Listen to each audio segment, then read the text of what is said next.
Hello and welcome to A Pair of Dice Lost podcasting channel. My name is Brendan. My pronouns are he, him, and I'll be your storyteller for this game about living gods on the wrong side of the law. Joining me for this game is... Hey there, guys. My name is Tyler. Pronouns are he, him. I'm going to be playing Ricky, the fire-aspected street exorcist. Hi, everybody. My name's Christina. I will be playing Elion. My pronouns are she, her, and Elion's pronouns are they, them. They are a water-aspected investigator. Hi, everyone. My name's Cody. Pronouns are he, they, and I play Amalar Divine, the air-aspected shady businessman. Hi, my name is Britt, and my pronouns are she and her. I play a wood aspect named Rush Fairus, who has a ferret familiar named Zeke. Together, they specialize in archery, larceny, and dance. Hi, I'm Michaela, she, her, and I'll be playing Tirali of House Dragara, an earth-aspected leader of a small military force known as the Tyrants, who cooks the books for the gang. And this is Exalted, like a dragon-blooded, the Atonement prison break.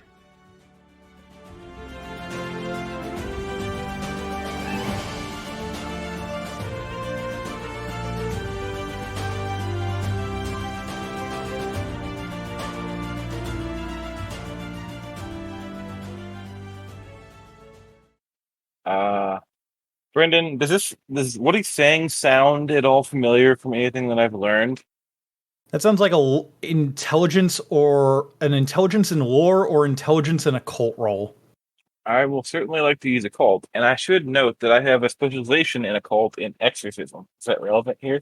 That would not be relevant here. Wits and occult? Intelligence in occult, because you're trying to remember information. Ah, okay. 4 successes. Okay. You don't know exactly what he is. Apparently, the Immaculate Order has him pegged as an anathema. And usually they're pretty good about things like that. But this guy that he's telling you about, who's traveling across all the 8 directions and how he kind of disappeared and literally gave Minami a sobriquet, sounds like he talked to a god and not a demon. Ricky's gonna, sigh, a long, exasperated sigh, and kind of look at the staff in his hands and look at the end of it, and kind of cut a side eye at Minami. Yeah. I'm real sorry about this, pal. I'm gonna raise the staff really high in an instant and slam it down really, really hard on his... Okay. Give me a Dex and martial arts roll. I'll give you a 2-dot stunt because that felt real emotional right there. So auto success and 2 extra dice. 8. So with 8 successes, Minami sees what you're doing, and he just kind of goes, "Whoa, Ricky, that's not necessary. I'm not bad or anything. I'm just and he kind of gets what you're going for, and he kind of you guys are basically as close to best friends as you can really be. And he kind of gets that moment and he goes, "Oh, okay." And he makes sure that both of his shackles are aligned just so that you smash through both of them. As soon as that you do this, you can see there is essence flowing through him as his hands start to kind of mend themselves. And you can see on his forehead is that has kind of very quickly glowed and then kind of faded is an astrological it doesn't go with any it's a constellation. It doesn't go with any major constellations. It doesn't go with any the planets that make up the sky. But it does, in looking at it and glancing at it, you kind of get this feeling of I don't want to say goodness, but kind of neutrality, I guess. Whatever he is can be used for good or ill. But you totally owe me curry for free for the rest of your life. That's the deal. Got it? Yeah. I fucking got it. Okay. Right, well, let's get the fuck out of here. It feels like pirate bestiality in here. You fucking... What the fuck are you gonna do about it? Huh? You know we're recruiting people, right, Ricky? Oh, well, maybe you recruiting people. Apparently, I'm not. Yeah, apparently not. And you know what? That's all right. You're welcome. Side from the door that Ricky was kind of being hollered at by the lady voice. There's a face that kind of presses up against it. She's like a pretty woman with like silvery hair with like very sharp features. And she kind of looks at you all and just goes, "Come on, one of you has to have gotten the guard's keys. Can you please let the captain out?" I mean, you got the keys, Divine. If you want to, I've tried to open the door. I'm trying to open. Oh yeah, I didn't know I didn't know the captain was back there. I thought that was just like somebody we didn't like. Yeah. So why are we letting a bunch of pirates out again? Because they add to our numbers. The guy that Divine was talking to, because we like to stick it to the Immaculate Order. I like the cut of your jib. Yeah, that's a pirate saying. Aha. We are. Yeah, it's for you. So, but also, remember those Lintel we fought a while ago? Divine, why didn't we recruit them? Same logic, right? That could have been useful. There is a stereo. Fuck the Lintha. I mean, I agree, but the point is, you know what? Do what you want. They're not gonna kill me in my sleep. Wouldn't even fucking try it. But you live your life. The Lintha weren't in a prison where we're sending a message saying, "Hey, fuck you, Immaculate Order," by breaking everybody out of here. Those words do get my blood boiling. Damn you and your exploitation of my hatred of religion. All right, so let's break the captain out, because obviously, since he's the only door with locks, this ought to be this will be fun, right? Good times all around, right? Yeah. So, once you take those locks off, I assume that you all have like a lock picking specialist. You might want to let them work on this because things will go sideways real quick if you don't. I hope that you're the lock picking specialist. Yeah, I'm real good at locks. You want to see how I pick locks? Hey, Fairus, can you get me through this door? Fairus will step forward with a big smile and just nod. I guess I will do it. You the best. And I'm gonna toss Fairus the keys as she walks towards the door. The lady kind of looks as Fairus walks towards the door, and she just kind of like, there's a sigh of relief, and she's just like, "Oh, thank God, we're not being rescued by another sausage." Ha! I feel like there's a story there, but I also don't. Have you been rescued by a sausage party before us? No, that's how our friend over there. She kind of points to the dark skinned guy with the dreadlocks. That's how Glass got caught. He came in with a bunch of look shy guys. Oh yeah, you never come in with a bunch of just dudes from Look Shy. It was probably June's boys too, wasn't it? Wasn't it, Glass? Glass looks up and goes, "Yeah, Carl June said he could get us in." Yeah, he's real good at getting into prison. Not so good at getting out. Yeah, well, didn't say that much on the ad. I gotta say, overall, all things considered, this is a very nice facility they have here. They even leave the doors open for me. I can walk out wherever I want. It's fantastic. Yeah. So anyway, Miss, she's gonna kind of like bring you over, like kind of like move a hand up and like motion you over to her. Ferris will walk over and kind of examine the locks and stuff. Right. So she kind of like motioned you towards her door real quick. I will walk over there. All right. So once that you open up the door, hold your breath. My husband's spirit and smoke method is inside there, and you're gonna want to hold your breath. Okay. There's a slight like hesitant tone in there, but just gonna nod and take a gander at this lock. Well, the 5 locks that are on there you have the keys for. It's the safe part of it that's going to be hard. Okay, so I can use the keys, unlock the locks, and then I have to do like a lock picking thing for the safe part. Yep. Okay, well, Ferris will start unlocking the locks to get those out of the way first. That way, when the safe part is open, she can just open the door without having to unlock little locks.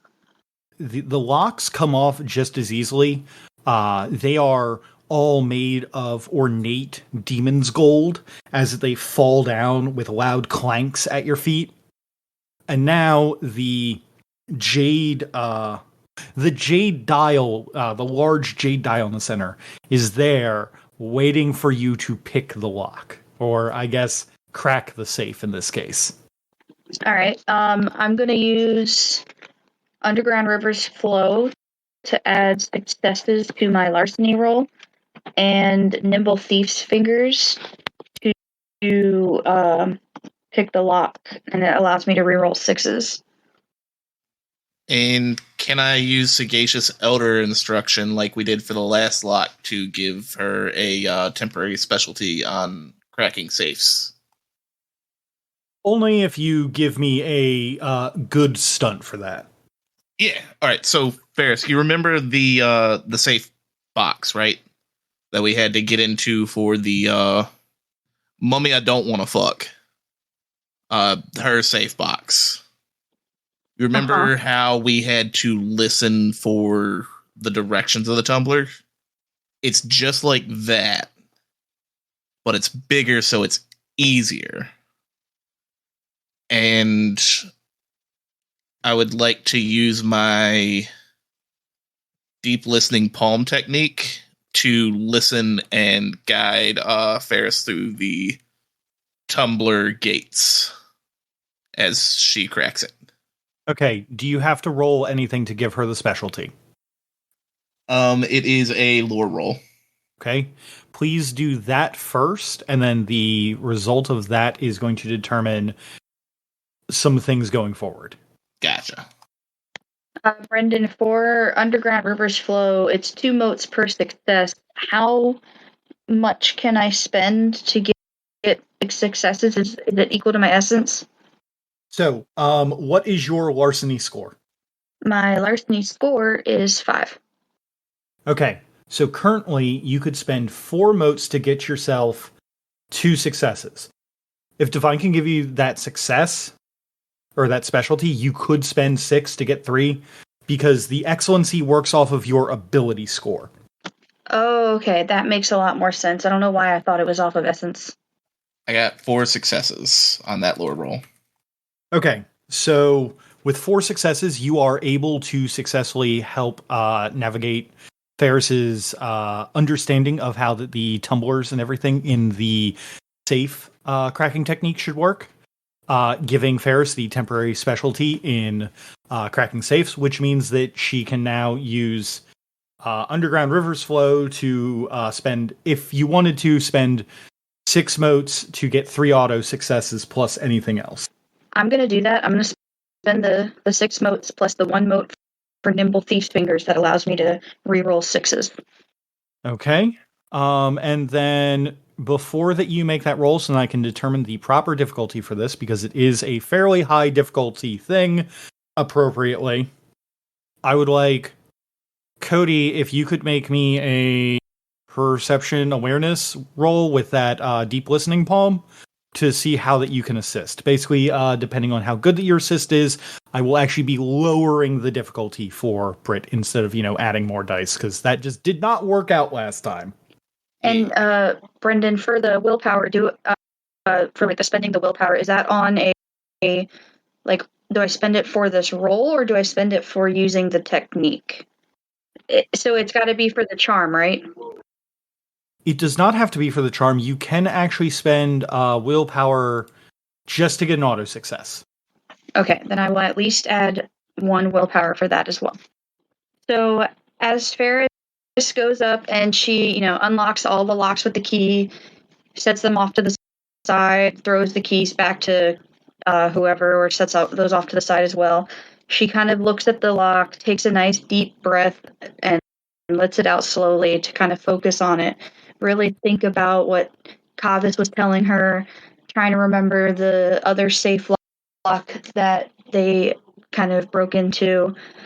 And she's going to take one more deep breath, lace her fingers together, and crack them. As she cracks her fingers, her anima level will actually go up from glowing to burning as she spends the essence to use her charms to break into the safe.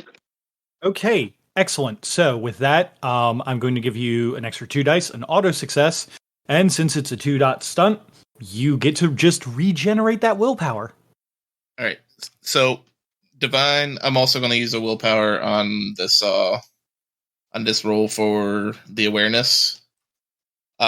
Divine places his hand against the stone wall as the wind picks up around the two of them, pretty much creating a whirlwind to block out all the noise that's not them. He places his hand against the door, and small bits of lightning arc out from each fingertip, creating like a webway sparking across the front of the door. And they kind of stay there looking like they're transferring energy between his palms and the door as he listens for the tumblers to fall into place into the proper gates. Okay, again, 2-dot stunt, so auto success, 2 extra dice, and regen that willpower. So that's 8 successes. Okay. I have mentally lowered the difficulty for Brit. I will let you know that it is a fairly high difficulty, even by my standards. It is originally a 9. I'm going to be lowering it down to a 6. Now, can I also use Zeke to help me with his keen sense of hearing to help with the lockpicking as well? Since Zeke cannot stunt himself right now, and since Cody is helping you, I'm going to say that you get to pick one or the other. Okay, well then I'll just have Cody helping me. Since I was told to hold my breath, though, I will tell Zeke to go stand with one of the others away, just in case. Okay. Go ahead and make that roll. You have 4 automatic successes pretty much from everything, so... Yeah, I'm just trying to figure out exactly how many dice I'm rolling. I think it's just 12. What's your dex? I have a 5 in dex, a 5 in larceny, and then I got the 2 from the stunting. You would also get the 1 from the specialty. The one that Divine gave me, right? Yes, so that would be 13. And then you can add up to 3 from the excellency charm? No, the excellency only gives her auto successes. Oh, gotcha. Yeah, the excellency is just the auto successes. All right, so 13 dice. Got it. So that would be a total of 9 successes.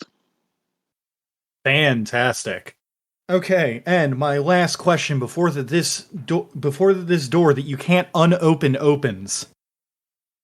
She only told you to hold your breath. Did you tell any of the other crew? Because I didn't hear you tell them.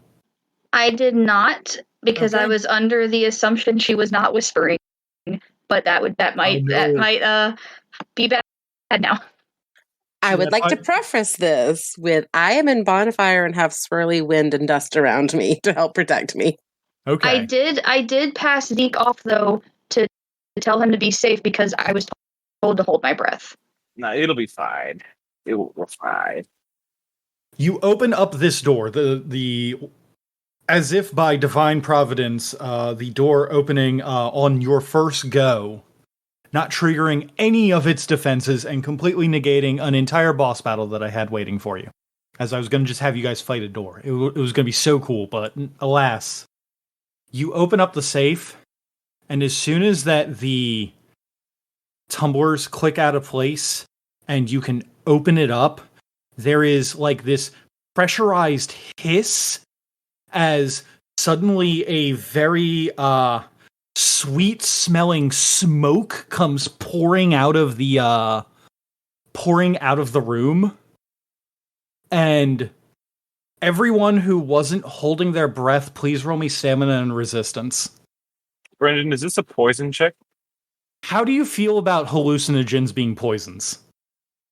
Then yeah, probably. Okay. Does that apply to me who has my swirling wind? I will give you a lower difficulty. Sweet.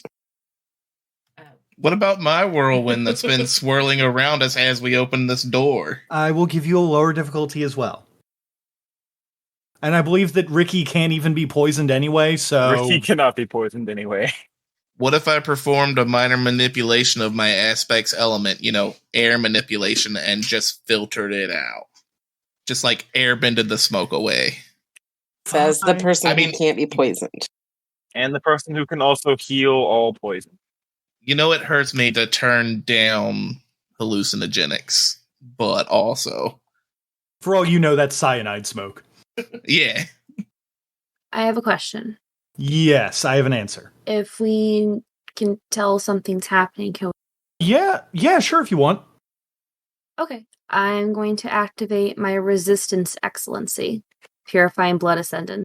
And Fantastic. I'm going to spend 2 motes to get it automatic success, and I get to reroll 6s until... All right. I said difficulty 3 before, right? Because it's a difficulty 3 poison. With the 2 air aspects getting difficulty 2, Ricky doesn't have to roll, and Fairus was holding her breath. So my 2 air aspects and Elian, please give me some rolls. You mean your earth and air? I'm sorry. Yeah. My earth and air aspects, give me some rolls, and... You said dex and resistance? Stamina and resistance. Stamina and resistance. You got an auto success from that, right, Christina? Yes, I did. Okay. Radical. No 6s. Dope. Is your resistance 5, Michaela? But of course. Is your resistance 1, Cody? No, it's 3. Your resistance is higher than mine is. Okay, Cody. Holy shit, bud. Okay, that is technically a botch right there. If it makes you feel better, I don't have any resistance. Okay. So, Can't I just use Daddy's money to buy off the hallucination? You most certainly cannot. Shit. The wave of smoke washes over you all as the door gets opened. The smoke rapidly loses potency as this happens, and greeting you all as soon as the door is open, but the smoke is still kind of swirling around inside there, you see, standing at a grand 1 feet tall and on 4 legs, is a brown and white corgi who comes up and starts wagging his tail at Fairus. You know who this is, Britt. You know who this is. Immediately, as the smoke begins to clear, there is a short but fairly well-built man in ragged jeans, sandals, and a shirt. At his side is a demon's gold hookah that he is smoking from, and he looks to you all with the most bloodshot eyes possible and goes, "Sup, bro?" So, dude. Bruh, you here to save me? Bruh. So cool of you. Anyway, bros. Right, so let's get to the boat then, right? Yeah? Plural. And he gets up, stumbles, and starts walking out. Again, I would like to reiterate that this, who is the shortest person here? Not out of character, because we know that's Britt. But who is the shortest person here? I think it's either me or Elian. I think I made Elian my height, which would be 5'8".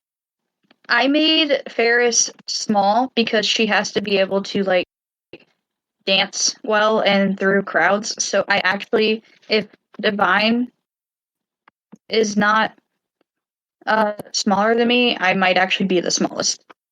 I mean, mine's average, so it's between 5'9" and 5'11". How tall is Fairus, then? I was putting Fairus between 5'4" and 5'5". Like, she wasn't going to be super big. And I'm going to assume that Ricky is about average height, and Tirali is very stacked. The height of a brick shit house. The height of one entire brick shit house. She's medium build, just super stocky. Like, the power's in the leanness. Like you don't see it like a coming. karate black belt. Like dense. Yeah, got that low center of gravity. Horse stance. So this guy walks out at a astounding 5 foot even. Oh. He is shorter than all of you. His Demon's Gold hookah is about 6 feet tall, and he is carrying it like it is no problem. Divine, to let you know, as the one person who succumbed to Smoke and Spirits methods, intoxicating drugs, you can see him for what he is. You see, blazing on his forehead, a Nightcast symbol, which is basically a golden circle. And you see all of the riches in the world tumbling into his pockets. As the specific drug that he used allows you to see animas in their full bonfire state when they are not even happening. Gross. Oh my.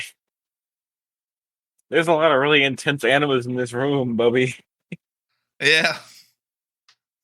It's a lot to take in. I'm not doing okay. There's a gigantic, angry, howling fire dog and a lightning kraken and whatever Fairus's bonfire is. Yeah, but those are y'all's. Like, I know what y'all's looks like. Those are okay. Also, You've never seen Elion's full banner before. yeah, but I got the walk over here to adjust to it. It's not like it just popped up out of nowhere after some smoke blew on my face. Like, we had a whole walk over here, and I know why it's there. The rest of these are just, like, showing up. And that's the not okay part. From the one cell with the sharp-featured woman, there is a large hawk behind her that appears menacing, predatory, and like it's going to murder you. The guy that you were talking to before, Glass, looking at his bonfire, it is, for one, a solar bonfire. You can see the blazing symbol of a Twilight Cast mark on him. And his entire bonfire is flame pieces that shoot out Old Realm script. Ricky, I'm flipping the fuck out, man. Yeah? You can see Manami's bonfire. Oh. It is simply standing behind him as if it was trying to JoJo, like, absolutely impose upon you as you see the form of a god who is nothing but cutlery and multiple hands just skewering up a hibachi and like just flames coming out of like onion ring, like volcanoes and everything, as you can see the form behind him of the god of cooking 10,000 steaks. I was just about to ask, I was like, is that 10,000 steaks? Yes, Manami is the exigent of 10,000 steaks. Beautiful. I'll be over here. Not doing okay. Do you want to not be tripping balls? I can help. I just gotta collect myself. It's not real. It's not real. It's fucking real. It's totally fucking real. What the fuck? Where the fuck did you get that guy? Manami, what's going on over? Hey, Brendan. Yes. How long does it take to cast a sorcery? What is the Sorcerer's Moat requirements on your thing? On your spell? I have it right here. It's 20. Okay, so roll Intelligence and Occult, and then once you get 20 successes, let me know. That's how many turns have passed. Oh, okay, and turn is like a number of seconds, right? Yes, more or less. Funnily enough, I think the I don't know is Glass. Obviously out of character. Okay. Hey, There you go. So it took, let's say, about half a minute to cast. So Ricky's just gonna like go over there to Divine. He's flipping out in the corner and like help him stand up and like, all right, guy. See, here's the trick, all right? I'm gonna help you out. You eat breaths. And I'm just gonna breathe with him for like half a minute. And then at the end of the half a minute, when he's on the when he's breathing in, I'm just gonna punch him really hard in the stomach and make him vomit up all the poison that he inhaled. that's one way to do sorcery. Yeah. I cast Fist. The Spirits and Smoke method, the guy with the hookah, is laughing when you do this. Bro, that's fantastic, bro. Glass, you gotta check this out. We got another sorcerer over here. Bro, this is so cool. And no, Britt, you got cocaine in your blood. Do ghosts about it. And after half a minute of hyperventilation, Divine throws up a billow of smoke. Yeah, I don't get to use that trick very often. Thanks, Pally. Okay, bro. So you're the ones who are sent here to get us out then, huh? I want to look over to Divine. You know, I might have been talking a lot of shit when they probably kick our shit in if I talk too much shit. But you know what? No regrets. Yeah, they definitely. I'm getting that vibe. I'm getting that vibe. Yeah, actually, we weren't sent here to rescue you, Captain. It's just kind of a side deal because you just kind of happened to be here. My guy was in here, and I came to get him. But Divine had to get you out. But you know what? It is what it is. It's fine. Yeah, because fuck the Immaculate Order. Am I right? Yeah, I feel like you're using that like a crutch to get me to do things you want me to do. You want me to do. Hey, it's not my fault. You're easily manipulated. Bro, I'll punch you again. So anyway, I got my guys out, and you kind of notice, like, while you were doing that, like, this guy just kind of went through and just kind of, his crew is out. How many larceny charges does Raska have? All of them? Accidentally all of it. That will be me one day. Also, they're the solar equivalent charms. Oh, I know. By the way, Ricky, you see this guy who is in the anathema wing, carrying around a orichalcum hookah like it's no big deal. There's a corgi following around you guys. It's very cute, very adorable. Has the symbol of the sun on its forehead, by the way. The corgi? What was the corgi's bonfire? Oh, the corgi doesn't have a bonfire. It's just the familiar of the captain. Oh. Yeah, I reckon y'all are what those uppity monks tried to teach me about back in the day, huh? The demons, as they call you. Yeah. Not exactly demons, bro. We're more like chosen. We're not demons. We're like, those are Lintha. We're just pirates, man. Like, bro, come on. Hey, guy, I don't like them just as much as you don't like them. Want to go see the guy at Java I just chatted a few minutes ago? That was fun. Yo, that sounds super cool, bro. Let's go. Yeah, speaking of going, let's leave. Hey, Terrell, all you goons can kind of get us the fuck out of here, right? I mean, I don't see why not. Yeah, my stay's been nice, but it's time to fuck right off. Yeah, the family's probably pretty pissed at me, huh? I just kind of fucked off one day, yeah? I mean, just kind of fucking... You did get swole in prison. It's pretty impressive there, bud. Yeah, it's pretty nice. Let's just say getting you out of here wasn't on our list of things to do. Recruiting the pirates was on a list of things we might want to do. Getting Ricky out wasn't on that list. Like, you were below the pirates. You were my entire list, pal, so you know. Also, remember the free food. I'm hungry right now. Keep cooking. You're gotta cooking now. Make me some food. Anyway. Yeah, I guess we'll just walk out. They can't stop me anyway. Come on. They are not going to stop you anyway. This crew is going to just kind of follow you guys. So you guys head away from the anathema wing and head towards the exit. Most of the non-consequential guards have been taken down by the multiple battle groups in this area that are causing a prison riot. So the way out of the prison of what once might have been kind of rough is now a walk in the park for you all.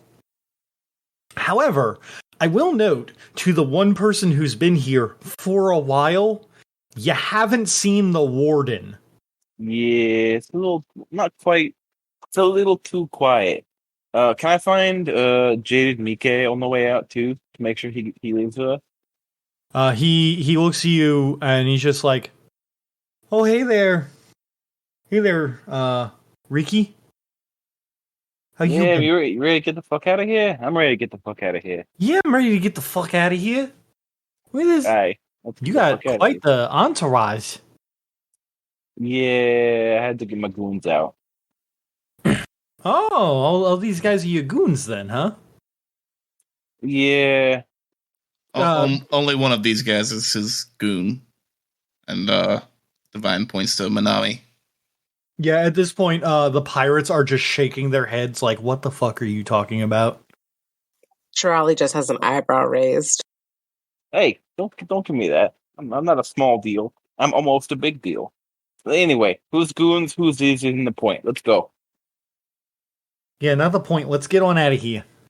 So, again, you guys head on out to outside of the prison.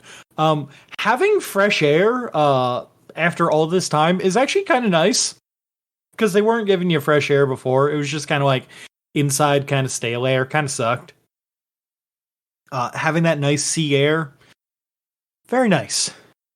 As that you all walk out towards the docks, you can see there is a small junk ship there that is waiting. And there is a single form on the dock between you all and the ship.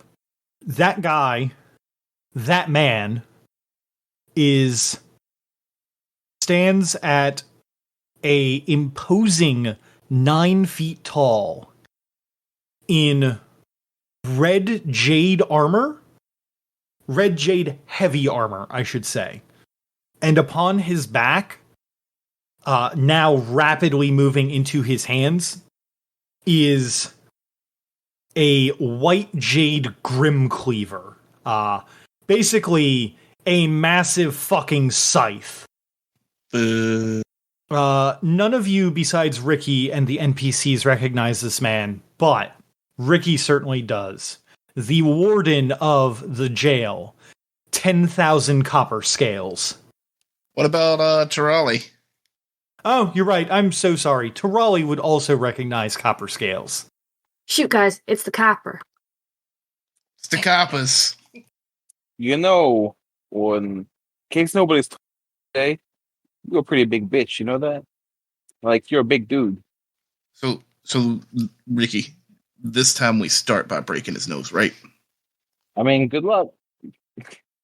You're the nose breaker. I don't know. I will have to see. I would be quite impressed to see you do that. As that he, has on, a full faceplate. You can't really see his features besides he's tall and in armor. You know, as much as I'd love to have another good scrap, I don't know what you think it's going to really accomplish. Everyone's already out. I mean, sure, they can't really go anywhere, but are you gonna single-handedly trap them all? All your goons are gone. Prisoners, return back to your cells immediately. Ricky just kind of look behind him, and what I'm sure is a growing mob of people, and just look to see if anyone goes. All of them look back and look to him, and then look to you, and at least a good chunk of them look to Tarali. What do you tell them to do? Because they're, I'll be honest, a little scared of this guy. Tarali's relatively unfazed and just very cool and calmly tells her troops to hold. Just hold. You know, you guys might not have heard me say it because you're a little far away, but that's a big bitch. But still a bitch. Fuck them. Bitch is the operative term. Anyway, you could never really keep me here anyway. I'm just checking out of my hotel. You do not simply check out of the Atonement. Return to yourselves, or I will be forced to get violent. You can certainly try.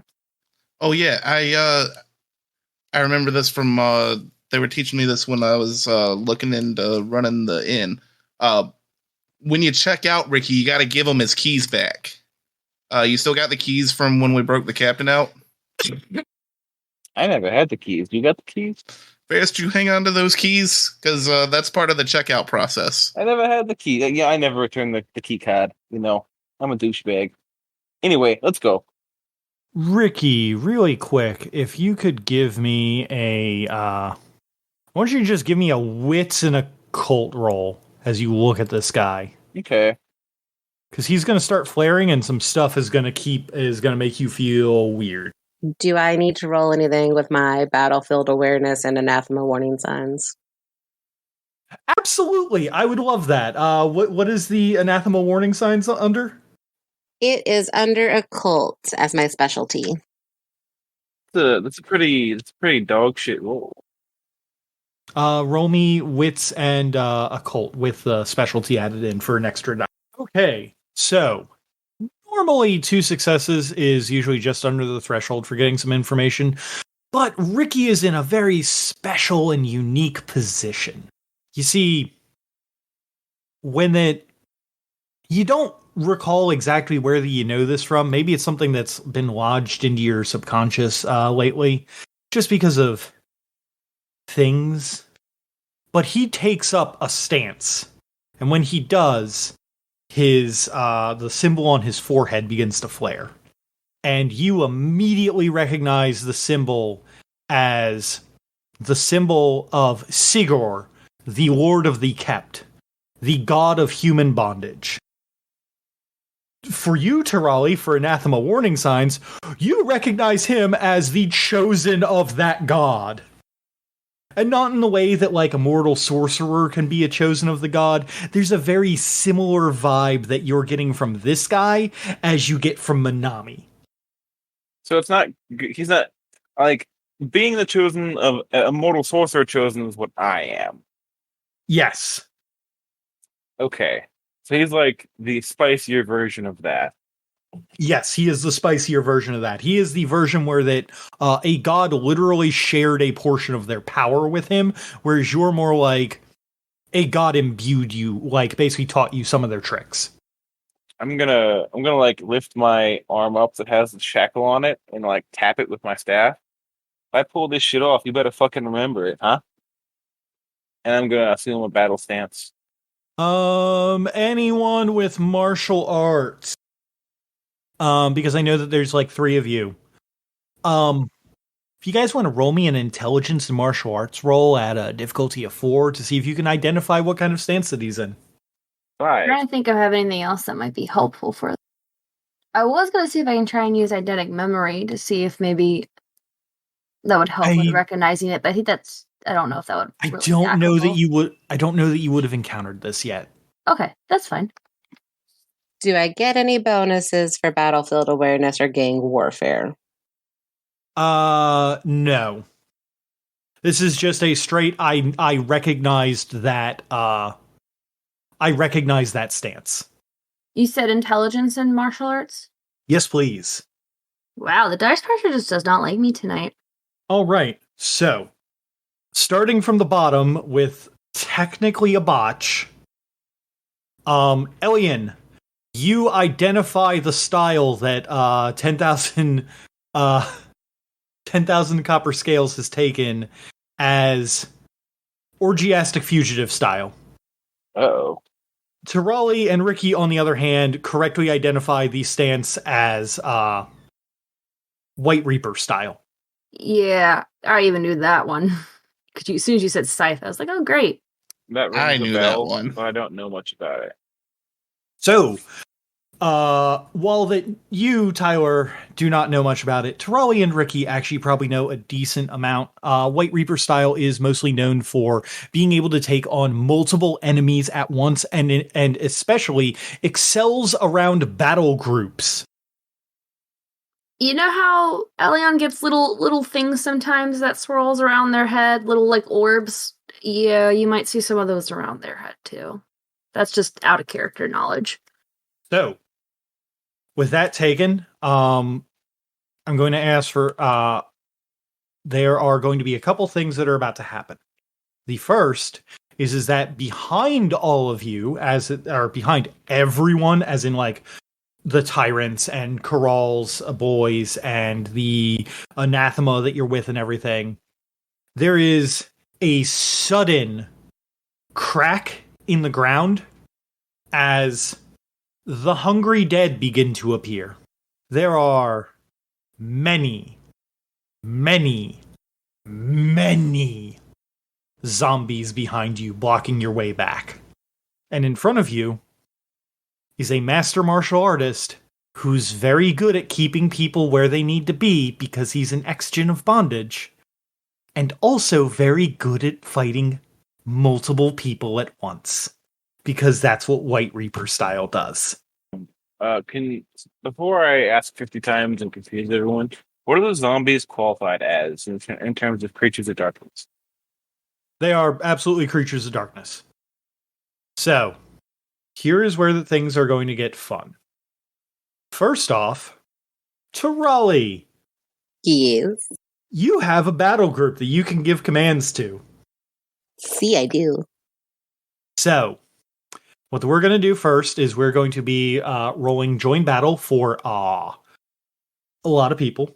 You guys included, and then battle groups as well.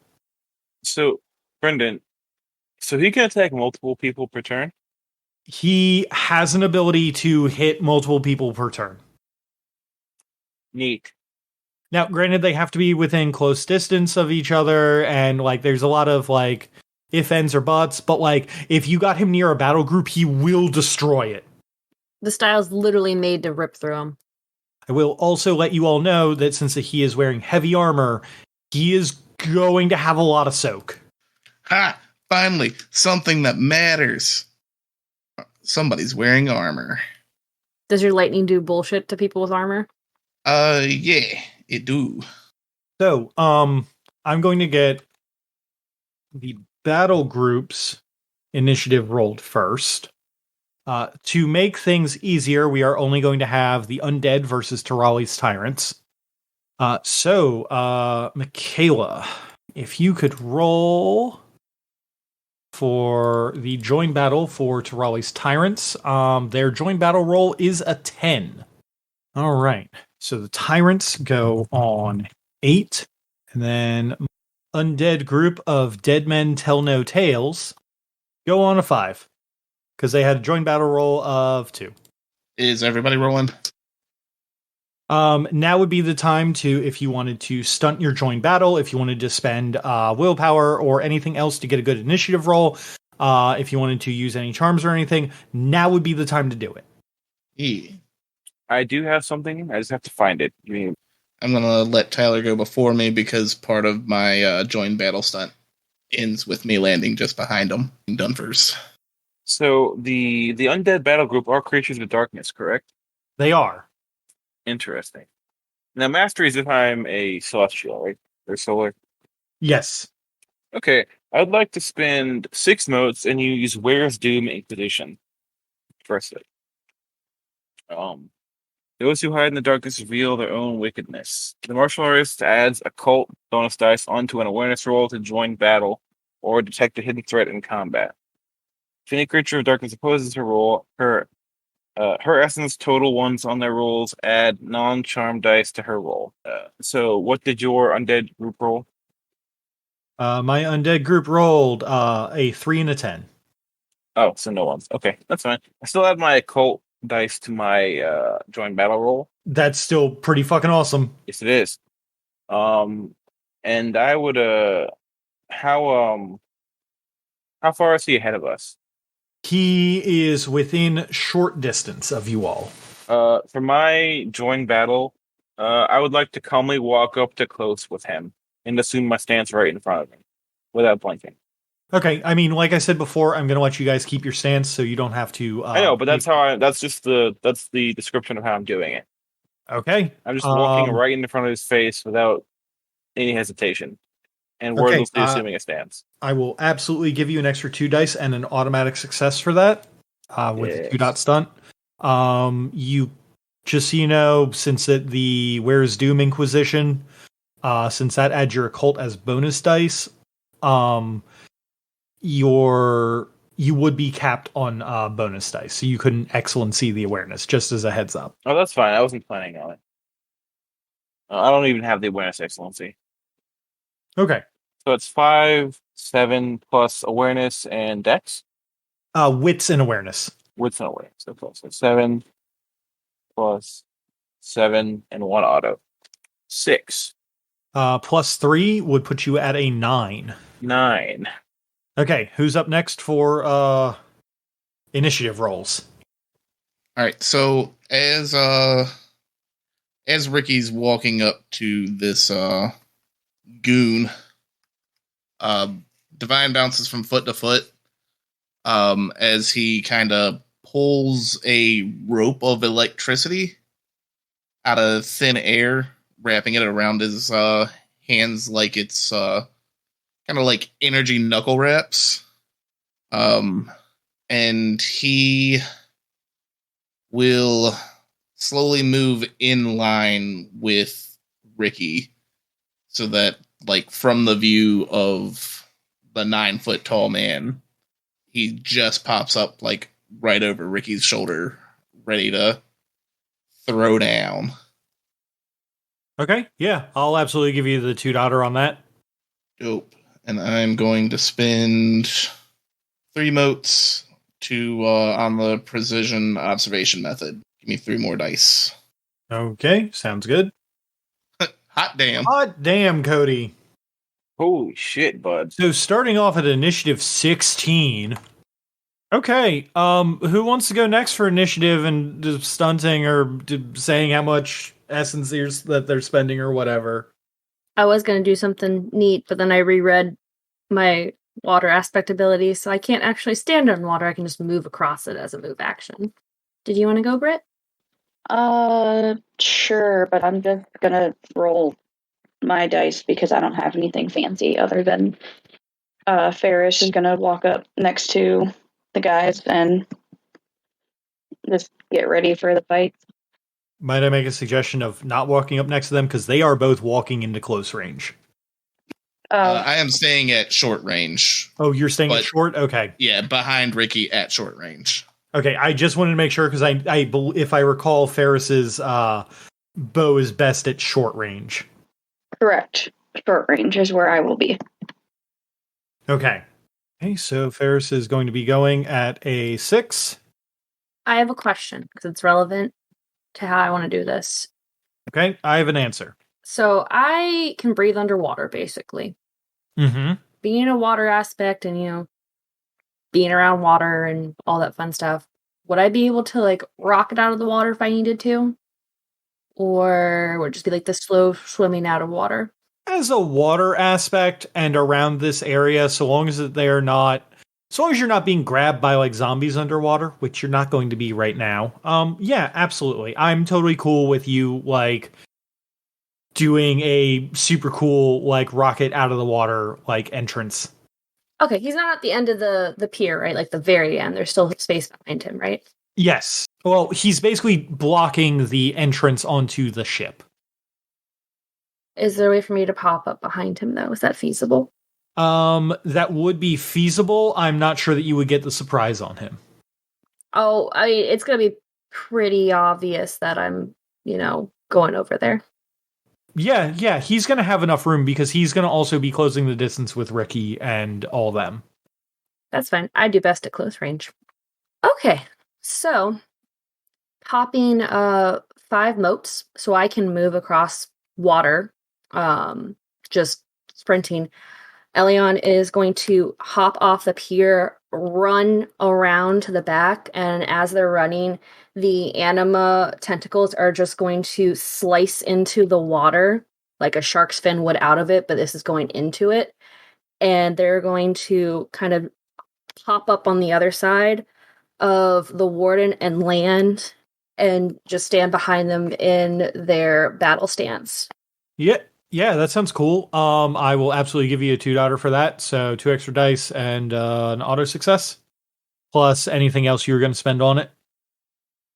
I was also going to spend 2 motes to get an automatic success with precision observation method. Okay. So plus my one. Oh wait, I think I plus another 2 because you had auto success from 2 stunt, and then the auto success from the precision observation method would put you at a 7. Plus 3 would be a 10. Cool. And then finally to Raleigh. Has he rolled his initiative yet, Brendan? He has not. I know being close range to this dude is not the best method, but that's what I'm best at. Alrighty then. So Trolley is going to move in closer as well so she can do her martial arts. First, she kind of walks up to a slightly higher ground and in like a deep booming voice commands her army to go ahead and get formation and prepare, ready for battle. And then she's going to very intimidatingly, like a panther stalking its prey, flexing her muscles, stretching as she walks, limbering up, get closer to the warden and use her observational charm as she's standing there, flaring her senses, becoming more aware of the battlefield, and getting in tune and ready to attack, to add 2 additional die to her pool. Okay. I will also give you the 2 stunt plus an auto success, so that's an extra 2 dice on top of whatever else you're adding on. You said that you used the thing to get more dice or to get an auto success? I was just adding to the dice pool. Okay. So then that would be 12, I believe. Because it's, you rolled 8 successes, you got an automatic 1 from the 2 stunt, and then you get plus 3 on initiative rolls. Because your initiative is always a base of 3. Works for me.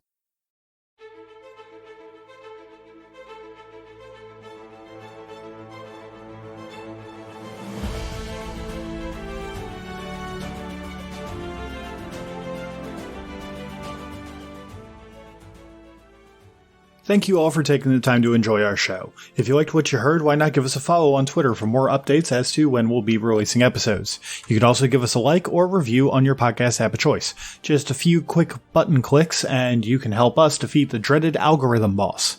The theme song for this game was Main Theme by Alexander Nakarada, copyright 2019, used under a Creative Commons license. And hey, for making it this far, I saw that cool thing you did, so have some stunt dice.